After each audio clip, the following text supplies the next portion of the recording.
Hello everyone and welcome to Professional DevOps Learning Channel. In today's video, we're going to be learning how to build a Maven standalone application. These are also known as .jar artifacts. So, step 1 is you're going to open your MobaXTerm and connect to your Red Hat 9 server. CD back into home of the home slash EC2 user. You're going to create your Java project directory and name it, for example, JP. Then you're going to git clone from your project repository. You'll be using the link to your GitHub repository.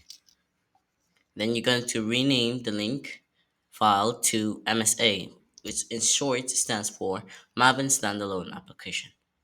Then you're going to cd into MSA, do nvn package to create a Maven Standalone Application. Then you gotta do java-jar app.jar to deploy the jar artifacts. Now let's go ahead and practice this in MobaXTerm. Now that we're inside MobaXTerm, what we're first going to do is we're going to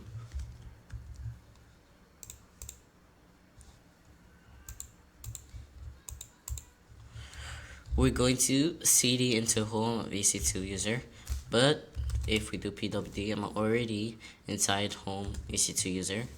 Then we're going to do git clone project repository. Our project repository, okay. So we're going to GitHub,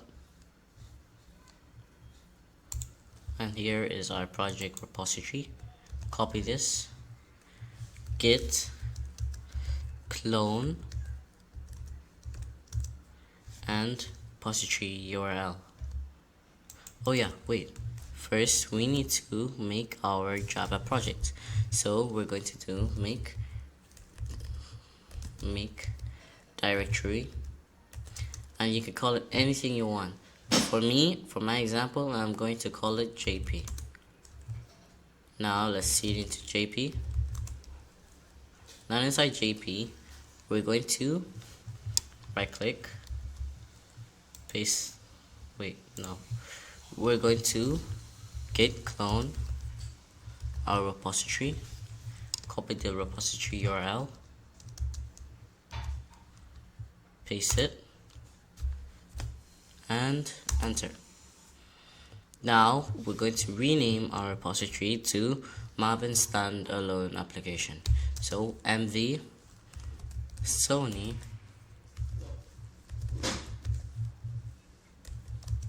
to MSA Maven Standalone Application. ls see Maven Standalone Application. Let's cd into MSA. Then we're going to do nvn package.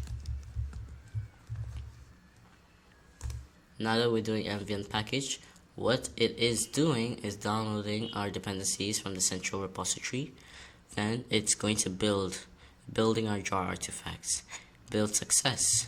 Now let's do ls, and we can see our target directory is there, meaning our standalone application is inside the target directory. So let's cd into target. Now ls, see our Maven standalone application is there, and we have to do java-jar Maven standalone application and enter. You can see it ran all the codes that we have. Welcome to open space. So that's it for today's video. If you enjoyed it, make sure to give a thumbs up, like, subscribe, and see you in the next video. Bye bye. Congratulations on watching the full video. Remember, practice makes perfect. If you have any questions, please comment it in the comment section down below. I'll see you all in the next video as you continue your DevOps learning journey with DevOps Lewis.